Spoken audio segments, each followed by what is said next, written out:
Aburu Aboye, meu Colofé, meu Motumbá, meu Auri, meu Saravá, minha benção a todos. Hoje no nosso programa Africanizamos temos aquela, aquele brilho, né? De todos os dias, graças ao Lodomari. Primeiro agradecer por estar vivo, estar aqui mais uma vez, tremulando a nossa bandeira do Candomblé, das religiões de matriz africana. E também falar um pouquinho da nossa religião, falar um pouquinho dos projetos que alguns irmãos estão fazendo, falar um pouquinho de algumas coisas importantes. E para isso, hoje nós temos como nossa convidada, nossa Iá, Jaque Meira. E a Jaque Meira, viu? de Oxum. E a Jaque está aqui conosco, falar um pouquinho de Candomblé, falar um pouquinho dos projetos, que diga que de passagem ela tem um projeto maravilhoso, lindo de morrer. Então peço que vocês fiquem aí conosco aí até as 0 horas.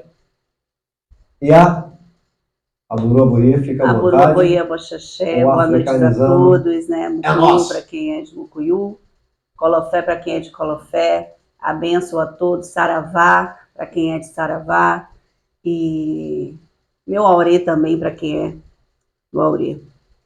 Muito obrigado pelo convite, né? Nós vamos falar de pautas importantes, como intolerância religiosa, como o empoderamento da mulher feminina dentro do axé, a importância, e também falar sobre o respeito às outras vertentes, como o Omolocô, né? Isso é importante. Isso é importante a gente falar um pouquinho também do Omolocoia, porque eu venho falando aqui em todas as vezes que eu tenho oportunidade, não somente da Umbanda, que para mim é uma das religiões mais importantes que eu conheço, pela qual eu também passei, mas também sobre o Omolocô, que muitas das pessoas falam, mas não conhecem. Já ouvi alguns gaiatos falarem primeiro falar que é uma Umbanda melhorada. Eu queria entender o que a Umbanda tem de diferente do Candomblé em situações religiosas, né? Sim. Eles têm os babás, que são babás. Isso. Eles têm a parte ritualista, que é eles falam que é água com açúcar, né? Enfim. Então, esse programa justamente é para isso. É para que a gente possa desmistificar, né? Até porque as pessoas... Hoje a gente tem a internet, a gente tem aí várias fontes positivas que as pessoas talvez tenham preguiça de buscar a informação, mas a gente sabe que um pouquinho que eu li de Banto, do Molocô, vem do Banto, né? E aí, óbvio, tudo que se vem de lá de fora chega aqui, se tem algum tipo de adaptações, algumas acomodações. Tornam brasileiras, né? Tornam brasileiras, mas se tem uma origem africana, né? Isso que as pessoas têm que entender, que as religiões aqui no Brasil, elas foram adaptadas, elas foram modeladas, mas que se tem uma fonte realmente africana. Eu gostaria que a senhora começasse já com essa fala sobre falar um pouquinho do Molocô, já que também é a sua essência. Sim.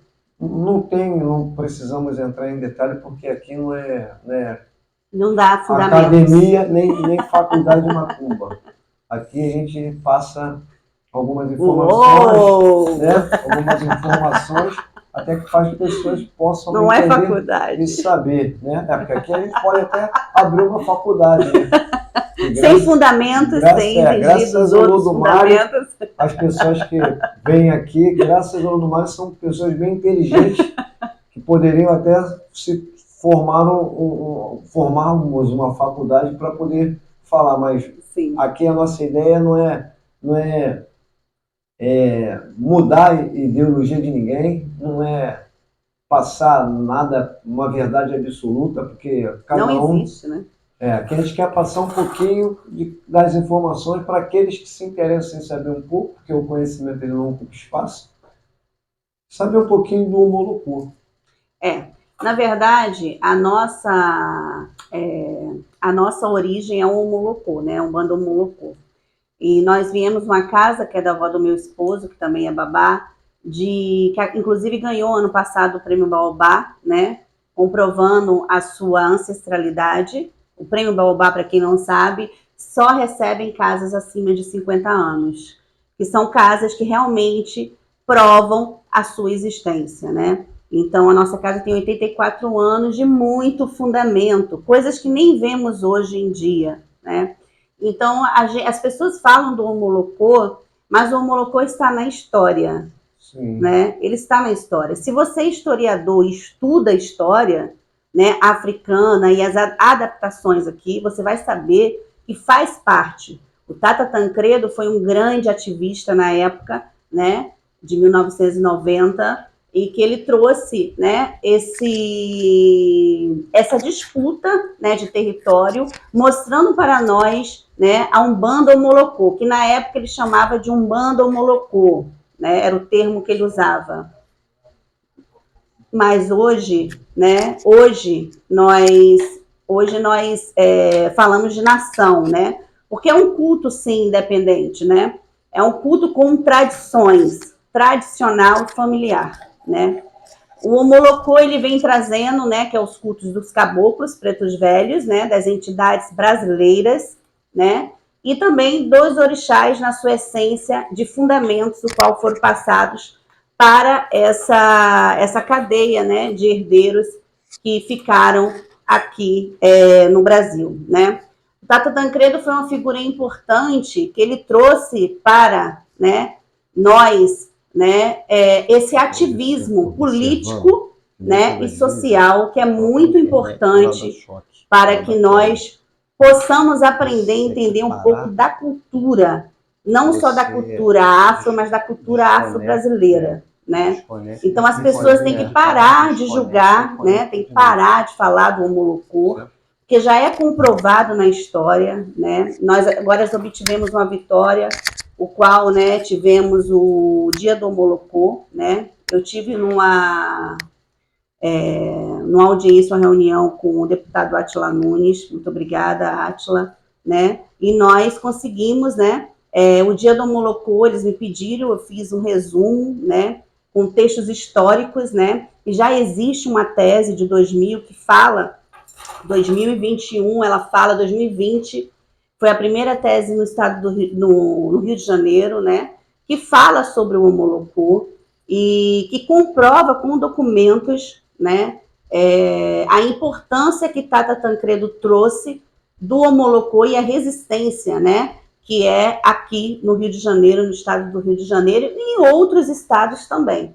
Nisso, dentro das senzalas, houve uma mistura, né, de povos, que nem todos eram de um lugar só, não era só os bantos, né, mas quem trouxe foi o povo banto. Então, teve uma mistificação ali, onde se surgiram 3 raízes, que é a Umbanda Nagô, que é a Umbanda Macumbá e a Umbanda Banto. Omolocô, desculpa, Omolocô Nagô, Omolocô Macumbá e Omolocô Banto, né, corrigindo aqui. Então, isso é historicamente comprovado. Então, não tem, contra fatos não há argumento. Sim, né? A história não há argumento. É só você estudar, é só você pegar os documentos, né, e você estudar, que você vai ver que o Omolocô sempre existiu. Na época, era chamado de Umbanda Omolocô, né, porque tinha o culto dos caboclos, o culto dos preto velhos, ainda existe isso, tanto que a casa, o qual que eu pertenço, ela é de Sete Nós de Guiné, é um caboclo de 800 e poucos anos, né, e que nasceu na Nova Guiné, que pegou, né, a minha mãe de santo, a avó do meu esposo, com 17 anos de idade, dentro de casa, falando a língua dele, né, e falando que ela teria que abrir uma casa, né, e aí se tocaria a Umbanda Omolocô. A Umbanda Omolocô tem as pessoas falam, mas vocês raspam, mas vocês catulam. Não, nós raspamos quando se é necessário, quando o orixá pede. Quando o orixá não pede, nós só catulamos, tiramos assim um pouco do cabelo, catulamos aonde se tem que catular, né? E quando o orixá daquele filho, né, pede, a sua iniciação e a raspagem.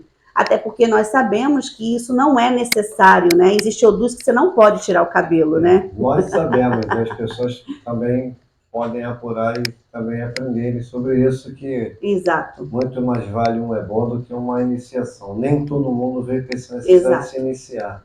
E nem de se entrar em transe, né, Iá? Exato. Porque não existe, as pessoas têm essa noção de que o orixá tem que vir dançando. Não, o orixá ele não tem que vir dançando, porque o que nós incorporamos é uma partícula de uma energia. Ou seja, você jamais vai conseguir incorporar um orixá na sua essência, um Deus. Não temos essa capacidade, né? Não temos essa capacidade. Não temos. Não temos mesmo, né? Daí as pessoas também têm que ter esse conhecimento, essa ideologia. Eles têm que estudar. Porque algumas coisas também foram faladas, assim como as qualidades que a gente também gosta de estar sempre ressaltando aqui, que é a partícula daquela divindade, da energia pela qual você precisou ser iniciada naquela parte. Se te manda ali, né? E aí você recebe ali a energia do orixá, que é um Deus, que existe aqueles que nem andaram na terra, né? Como homem, e isso é impossível você receber uma divindade dessa, um Deus desse, de uma forma que você fique dançando com essa energia, né? Desse Deus, porque é muito grande. Nós somos nada, né?